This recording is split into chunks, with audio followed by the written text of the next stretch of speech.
Hi guys, so here's part 4 of the Relic Les Paul work that we're doing. I was getting, I sat with it for a couple of nights and I thought, well, it could work, but then I just decided no, it wasn't going to be right.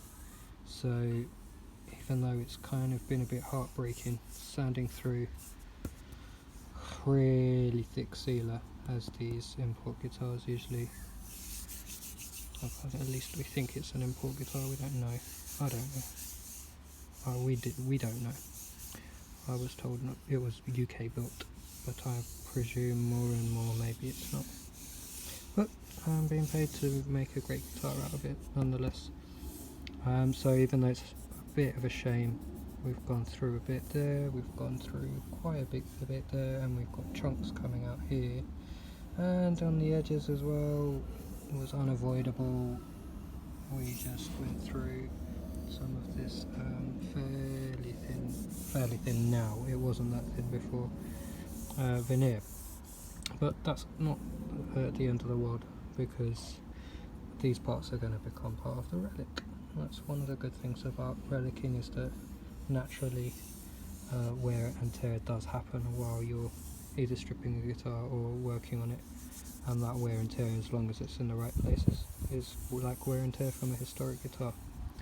So the back is completely sanded, pretty much. Moving on to the edges now. Actually the back isn't completely sanded, it's completely stripped.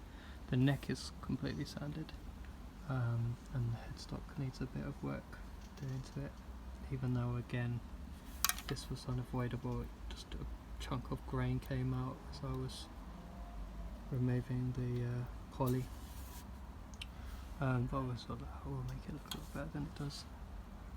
And headstock wise, I really don't know. I mean, this guy really butchered these peg holes to get the Gibson tuners in. They are real Gibson tuners, but the work is shoddy, to say the least. It's fucking awful, actually. Excuse my language. But the inlay is real. I'm not sure what kind of material it is. It does look real though, like mother of pearl. So, or abalone, I'm not sure. Anyway, this is where we're at. It's been about 3 hours of sanding that by hand. I know I've got the orbital there, but I barely used it because these things do not seem to want to stick to it. Anyway, that's enough of this mind-numbing post mind-numbing sounding, mind-numbing conversation. The next step though, just to take it out of that zone, is to clean up parts of the binding, like here, that seems to be coming away. Get that back on, and start to stain these areas that are going to become a part of the Relic. I want those to be kind of greyish, kind of brownish, and we've got all different tones coming through here from the fairly, I don't know, it's maple I'm pretty sure, but it's very yellow in places and then very white in others. So we'll see. We'll make these filled holes look a bit better as well, because they come up pretty dark. Not sure why.